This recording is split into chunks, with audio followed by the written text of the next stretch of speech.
Mesdames, Mesdemoiselles et Messieurs, bienvenue à ce nouveau numéro de entretien sur ipluriel télévision et sur www.ipluriel.com, votre émission qui décrypte les actualités politiques qui ont émaillé le mois, l'année en République démocratique du Congo. Et pour ce nouveau numéro, nous avons un habitué, M. Joseph-Augustin Bidiaka, conseiller politique du président Jean-Marc Kabound à Kabound, opposant et président du parti Alliance pour le changement, l'un des partis phares de l'opposition.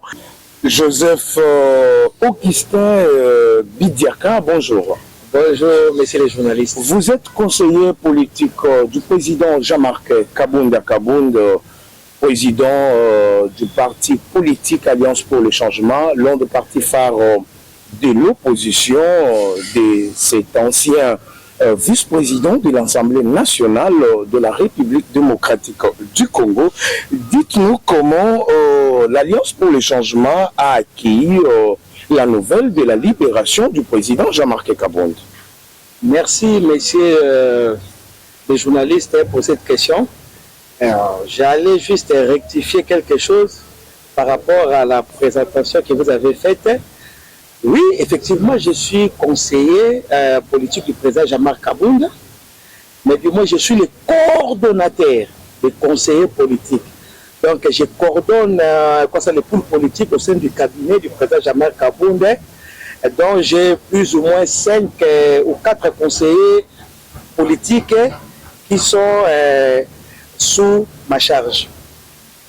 Et comment, étant coordonnateur de cette cellule de communication, cellule politique du président Jean-Marc Kabound, a accueilli la nouvelle de sa libération, ainsi que tous les membres du parti, pourquoi pas le leader de l'opposition, lorsque vous avez appris sa sortie de la prison de Makala? Pour moi, personnellement, je parle en tant que coordonnateur du groupe politique au sein du cabinet du président Jean-Marc. Cette histoire de la libération du président Jean-Marc Kabound, ça nous a émerveillés parce que nous avons estimé que justice a été rendue. Parce que nous avons crié sur tous les toits pour dire que non, le président Jean-Marc Kabound était victime de l'acharnement du pouvoir actuel, le régime Tshilé-Gelou. Donc, nous avons prouvé, noir sur blanc, que c'était un procès politique qui a cloué notre chef près de 30 mois en prison. Mais pourquoi appelez-vous ce régime Tshilé-Gelou pendant que c'est le régime officiellement qui a été établi selon les lois de notre pays, légalement par les élections de 2023, confirmées par la Cour constitutionnelle, mais vous décidez d'appeler ça le régime Tshilé-Gelou, comme si ça ne vous donne pas un aspect politique pour voir le régime de Kinshasa. Non, quand on dit le régime Tshilé-Gelou, Tshilé-Gelou c'est un qualificatif.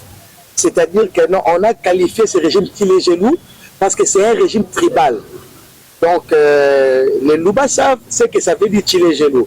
C'est juste pour, comment dirais-je, donner de qualifier ce régime, c'est un régime tribal qui ne fait que, comment dirais, diviser les Congolais.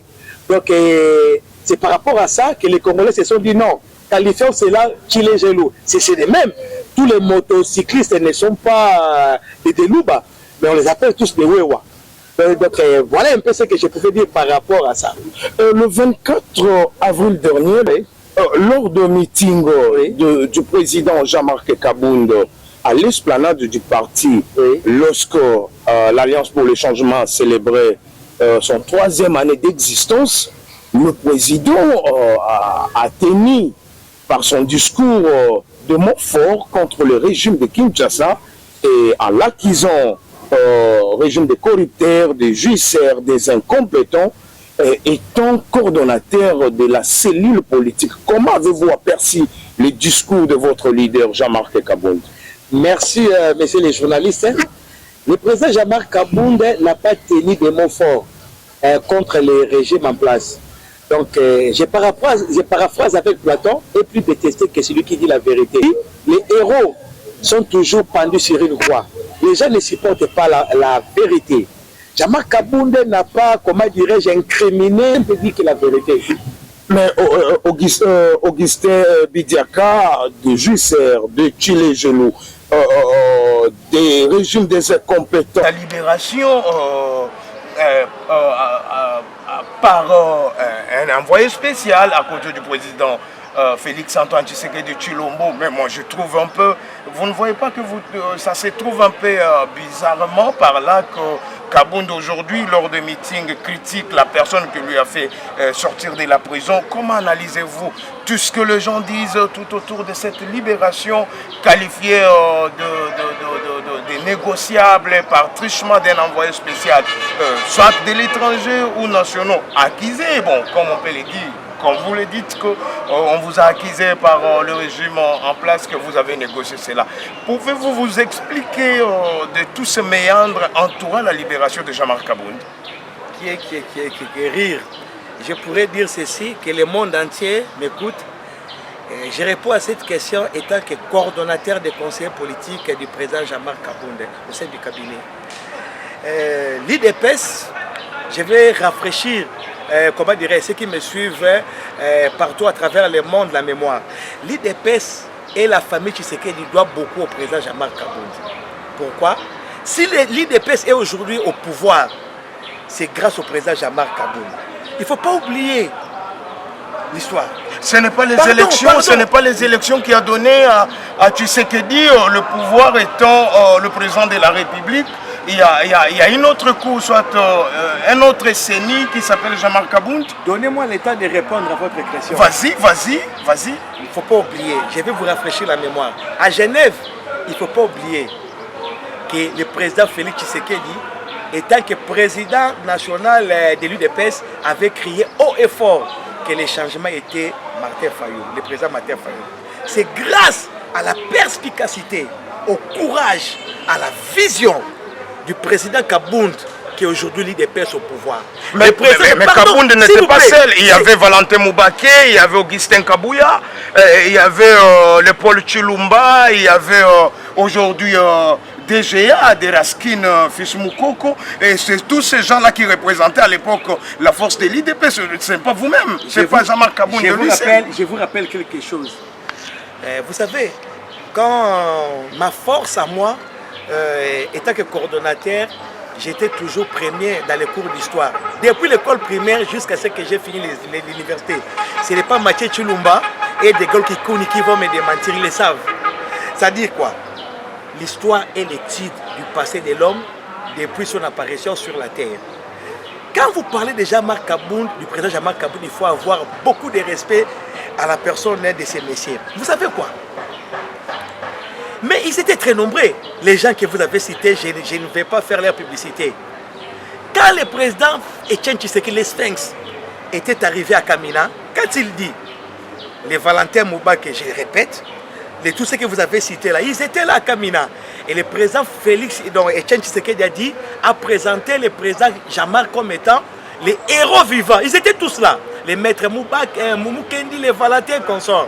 Et il a fait d'un jeune comme étant le secrétaire général du parti. S'il vous plaît, c'est important que je puisse répondre à cette question. Est-ce que héros vivant, excusez-moi, monsieur le président, il a donné à Tshisekedi le pouvoir? Excusez-moi, monsieur les journalistes, hein, donnez-moi le temps de répondre parce que le monde entier a besoin de connaître la vérité. Donnez-moi le temps. Je vais dire ceci. C'est grâce au courage du président Kaboundé, à sa perspicacité, à sa vision, qu'il a tapé le poing sur la table, étant que secrétaire général. Kaboundé n'était pas n'importe qui, il faut se le dire. Quand le président Tshisekedi est mort, le parti était entre les mains du président Jean-Marc Kaboundé. C'est à ce titre qu'il a rappelé son président dans l'ordre pour dire que non, on ne peut pas cautionner un masque comme ça. Quelque chose d'orchestré, de boutiqué, comment dirais-je, le complot de Genval. On ne peut pas cautionner cela. Parce que par rapport à l'ancrage politique, disons-le clairement, Martin Fayulu étant que président de décider, et je le respecte, mais par rapport à la machine de l'IDPS, ne pouvaient pas faire face. Comment expliquez-vous que non, l'IDPS devait s'aligner autour ou derrière le président, Fayoulou? Ça ne peut pas se faire. C'est la raison pour laquelle mon chef, mon guide, le président Jean-Marc Kaboun s'est dit non, ça c'est blague.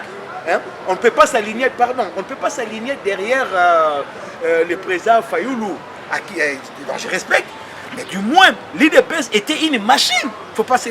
Il ne faut pas se voiler la face. L'IDPS a fait plus de 37 ans d'élite. Donc on ne pouvait pas dire que non, être à la solde, à la remorque d'un quelconque leader de l'opposition. C'était une tricherie. Hein? D'ailleurs, je vais aller très loin, excusez-moi les termes. C'était une pègre, une mafia orchestrée, boutiquée pour écarter le président Félix Tshisekedi. Donc nous, notre chef étant que secrétaire général, je précise, à qui les Sphinx alléguaient les partis, ne pouvait pas cautionner cette vaste blague-là. C'est la raison pour laquelle il a tapé le poing sur la table pour ramener son président.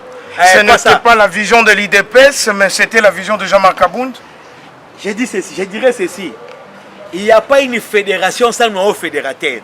Mais le noyau fédérateur, ce n'est pas Jean-Marc Kabound seul. Mais les idées en question portées par une personne. Et je vais vous dire, à l'IDPS, quand le président Tshisekedi, dans les groupes de 13 parlementaires, ont quitté l'Impair, ils étaient au nombre de 13. D'ailleurs, à cette époque-là, Ngalula Panangela était le fer de lance de l'IDPS, parmi les cofondateurs de l'IDPS. Mais pourquoi jusqu'à, comment dirais-je, les années passées, et ainsi de suite, le président Etienne Tshisekedi a pris le commandement? La politique, c'est une affaire de la destinée. On ne devient pas grand, on est grand. C'est la prédestination. Et donc, vous avez négocié sa sortie. Vous l'avez négocié parce que le communicateur de l'IDPS, le secrétaire général, a dit que vous l'avez négocié. Qui est vaste blague. Je dirais au monde ceci. Je respecte bien le secrétaire général de l'UDPS, en l'occurrence, on me dira qu'il est maintenant président AI de l'UDPS, M. Kabouya. Mais je dirais au monde que M. Kabouya, c'est un charognard politique. Donc, tout ce qu'il a dit sur le président Jean-Marc Kabound, il a rencontré des balivernes, des histoires non fondées. Mais je vais lui rafraîchir la mémoire pour lui dire qu'il est le produit du président Jean-Marc Kabound. C'est le président Jean-Marc Kabound qui a fait de lui secrétaire général. Donc, à ce titre, il doit beaucoup de respect, de révérence par rapport à notre chef. Tout ce qu'il a rencontré, par rapport que non, on a négocié, comment dirais-je, la sortie du président Jean-Marc. Mais c'est faux. C'est faux. Pourquoi j'ai dit c'est faux? Moi, je me base sur les faits. Le président Jean-Marc Kabound n'a pas été relaxé sur base d'un, comment on appelle ça, libération, comment on appelle ça, grâce présidentielle. Non. C'est les juges. Demandez, questionnez les journalistes, les juristes, ils vont vous le dire. En fait, les juges, ils ont laissé une brèche pour dire que non, il peut y avoir une erreur matérielle. Moi, je ne suis pas spécialiste dans les histoires des droits. Là, il faut questionner notre ami et camarade Kadi Ditou, du pôle juridique au niveau du cabinet. Elle en sait suffisamment sur ça. Elle sait que non, il y a une brèche qui est toujours réservé ou laissé par rapport aux histoires des questions juridiques et consorts. Il y avait une erreur matérielle. Les juges ont très mal interprété, comment dirais-je, les allégations, tout ce qu'on a pu dire sur le président Jean-Marc Kabound. C'est la raison pour laquelle, je termine, c'est la raison pour laquelle ils ont revenu sur, comment dirais-je, les dits procès, pour relaxer le président Jean-Marc Kabound. C'est que devant le monde, vous confirmez que la justice congolaise continue à être malade par rapport à ces procès. Ce n'est pas moi qui l'ai dit. Là, c'est le président Félix Tshisekedi lui-même qui l'avait dit, que notre justice est malade. Ça, ce n'est pas moi. Ce n'est pas Joseph Augustin Bidiaka qui l'a dit. C'est lui-même, le chef, qui l'avait dit. Augustin Bidiaka, aujourd'hui, la RDC fait face à plusieurs problèmes d'autres sociaux, politiques, sécuritaires. Et le gouvernement de Kinshasa est en train de se peaufiner pour signer un accord avec le gouvernement, l'administration américaine de Donald Trump. Est-ce qu'aujourd'hui, l'Alliance pour le changement étant l'un des partis phares de l'opposition, Comment avez-vous l'œil sur ces présents accords qui tentent à se peaufiner entre le gouvernement de Kinshasa et celui de Washington? Merci beaucoup, messieurs les journalistes, pour cette question très pertinente. J'aimerais dire ceci. Donc, on ne réinvente pas la roue. On ne réinvente pas. Quand je dis cela, c'est-à-dire que non, le président Jean-Marc Kaboun, par rapport à cette question, s'est déjà prononcé lors de son adresse du 24 avril 2025. Il a dit clairement que l'Amérique, les États-Unis d'Amérique, donc, pardon, M. Félix Tshisekedi, étant que président, ne peut pas brader les richesses du pays. Mais il est le garant de la nation. S'il vous plaît, pardon, laissez-moi finir ma réponse et puis vous allez, comment dirais-je, continuer. Vous avez la parole, vous avez la parole. Le président Félix Tshisekedi ne peut pas brader les richesses de la nation pour s'éterniser au pouvoir. C'est la raison pour laquelle mon mentor, est-ce que cet accord sur le bradage, le président Jean-Marc Kaboun a interpellé le gouvernement américain de scripter à fond ce que le président Félix Tshisekedi est en train de proposer. Parce que ça ressemble à un marché de la pègre. Lors de la journée de la presse, le président de la République a répondu à cette question. Il a dit que ce n'était pas une question de bradage. Comment vous affirmez que c'est le bradage? Oui, j'affirme cela pourquoi? Avec mon œil de politologue et de politicien, qu'est-ce que le Rwanda a à offrir, comment dirais-je, à l'Amérique par rapport à... Donc, on a contracté... C'est un marché de la pègre, de la mafia. Ça a été... Le Congo est perdant dans cette histoire. Pour dire quoi? On doit gérer nos ressources. Qu'est-ce que le Rwanda a pour offrir aux Américains? Quelle solution que Jean-Marc Kaboun et l'Alliance pour le changement proposent à cela? Laissez les journalistes, laissez-moi le temps d'argumenter. C'est une question très pertinente, très capitale, que j'aimerais que le monde entier puisse, comment dirais-je, en saisir quelque chose. C'est très important. Ça va de la survie de notre nation. Vous savez, je vais vous rafraîchir la mémoire. Il y a une différence entre le développement et le développement durable. Disons-le, vu de l'extérieur, ça ressemble à quelque chose. Le gouvernement américain devait, comment dirais-je, laissez-moi le temps d'argumenter, devait débourser 500 millions, on va construire des histoires, que sais-je encore. C'est une très bonne chose, apparemment, vu de l'extérieur. Mais quand nous entrons dans les fonds, nous scriptons dans les fonds marins, nous savons que non, la RDC a perdu. Pourquoi je l'ai dit? Il y a une différence entre le développement et le développement durable. Voilà la nuance. Le développement, le développement durable, c'est un développement qui tend à transformer la vie des générations présentes, sans pour autant compromettre la vie des générations futures de répondre à l'air. Mais ce que le président Félix Tshisekedi a fait, c'est une mafia. Il a bradé les minéraux, la richesse de la nation. Pour dire quoi? Excusez-moi. Quand l'homme blanc a mis en place, il a construit, comment dirais-je, la voiture. C'est un produit du développement. Parce que l'homme a quitté des marchés à pied, à cheval, pour parcourir des distances, des milliers de kilomètres, et à l'aise, et sans pour autant se fatiguer. Mais le développement en soi que l'homme blanc a produit des problèmes. Lesquels? Il y a eu un problème de déficit environnemental.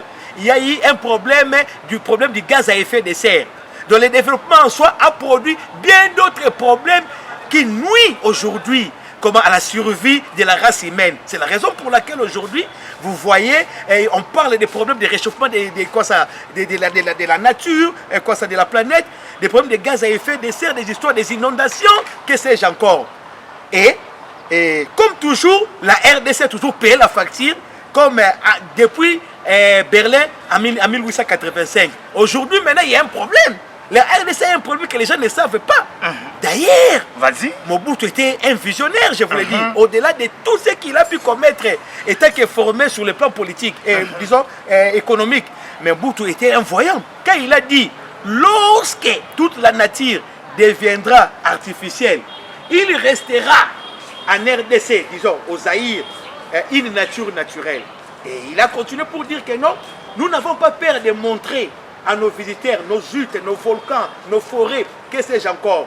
Mobutu, c'était un voyant. C'est quelqu'un qui a voyagé sur le temps pour comprendre les problèmes auxquels nous faisons face aujourd'hui. Si l'Alliance pour le changement des solutions, le président de la République, lors des consultations, avait bien souligné la question que la porte reste grandement ouverte pour des propositions pouvant mener le développement du pays. Mais si tel est le cas, pourquoi Jean-Marc Kabound ne peut pas, ou soit l'Alliance pour le changement ne peut pas rencontrer le président de la République pour lui faire voir que profondément par là, cet accord a piégé la République démocratique du Congo et pouvoir nous faire perdre nos matières premières?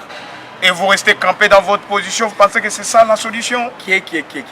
J'aimerais dire quelque chose pour essayer d'éclairer la lanterne de la population, de tous ceux qui me suivent, de tous les Congolais qui me suivent au travers les pays ou le monde.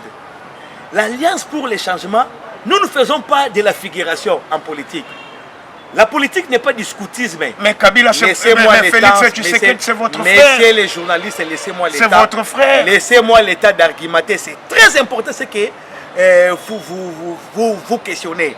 Alors, je dois éclairer la masse. Ceux qui me suivent doivent en avoir les cœurs nets pour saisir la quintessence et la pertinence de ce que nous sommes en train de dire maintenant. Vas-y.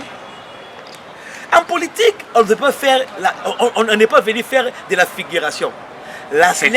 L'Alliance pour les changements, c'est une machine. C'est-à-dire que nous avons un projet de société. Nous sommes de la social-démocratie, nous sommes de gauche. Nous avons mis en place on va élaborer, des émissions à la longue pour essayer de vous expliquer à fond ce que nous avons conçu comme programme. Pour dire ce que vous avez dit là par rapport à ce que le président Tshisekedi est en train de nous appeler pour faire tout ça. Vous savez, l'histoire là de Kolongele et Berand, les conseillers du président Félix Tshisekedi chargés des questions, je crois, de la sécurité, c'est une vaste blague. Nous, Alliance pour les changements, nous ne sommes pas là pour rester longtemps dans l'opposition.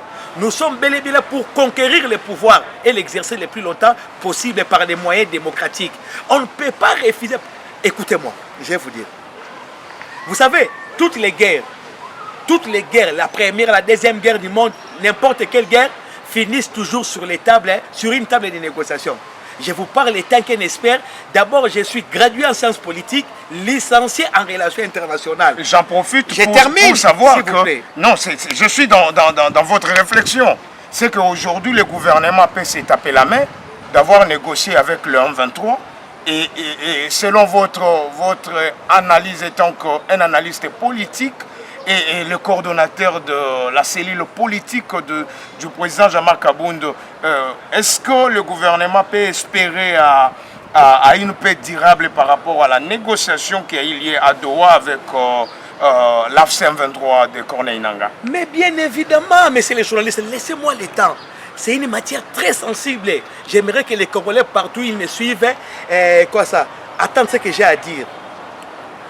Étant que spécialiste en relations internationales, il n'y a que deux façons pour mettre fin à une guerre. Premièrement, par la force. Donc vous êtes suffisamment outillé, armé pour mater une rébellion. Que sais-je encore? Secondo, à défaut d'avoir une machine de guerre, aguerrie, pour mater une rébellion, vous devez négocier. Il n'y a que deux façons. On ne réinvente pas l'histoire, on réinvente quelque chose. Tout a été déjà prédit, préétabli par les penseurs engagés. Si vous n'êtes pas fort pour vous imposer, vous devez négocier. Alors, mon chef hiérarchique, le président Jean-Marc Kabound, l'a dit clairement en amont que premièrement, le président Félix Tshisekedi devait négocier premièrement avec, le président Kagame, Paul Kagame, parce que c'est lui le cerveau, la matrice qui a mis au monde l'AFC et les M23 consorts. Donc l'AFC, ce n'est que une poudre de perlipimpin. Donc c'est-à-dire, ils tirent leur sève du Rwanda, précisément du président du président Kagame. C'est la raison pour laquelle mon chef étant qu'un humanoïde, un penseur engagé, a précédé les événements pour conseiller à son frère, le président Félix Tshisekedi, pour lui dire que non, vous devez en première ligne négocier avec Kagame, s'il vous plaît, pour couper les ponts au M23, et secondo, on doit négocier avec le M23. On peut se le dire. Le M23 n'est pas seulement un groupe, battu autour des Rwandais. il y a nos compatriotes congolais aussi qui sont là-bas. On doit négocier. On doit négocier, mon frère. À force, à défaut de ne pas, comment dirais-je, mater cette rébellion sur le plan militaire. La science politique, que j'ai pu passer plus de 5 ans sur les bancs de l'université, me conseille de négocier. Et c'est qu'aujourd'hui, Kabound est sorti prophète parce qu'il avait prédit. Et à la fin, vous confirmez ici que Tshisekedi a suivi les pas de Jean-Marc Kabound qui avait vu de loin les événements qui allaient venir. Et voir aujourd'hui le gouvernement de Kinshasa négocier avec les M23 à Doha et affirme l'hypothèse qu'avait jailli dans l'État Jean-Marc Kabound. Je l'ai dit fort clairement que notre chef, j'ai la chance de suivre un leader qui est anticipatif. C'est un voyant. Pour ne pas... C'est la fin de ce numéro. Merci de l'avoir suivi. Quant à moi, je vous retrouve prochainement.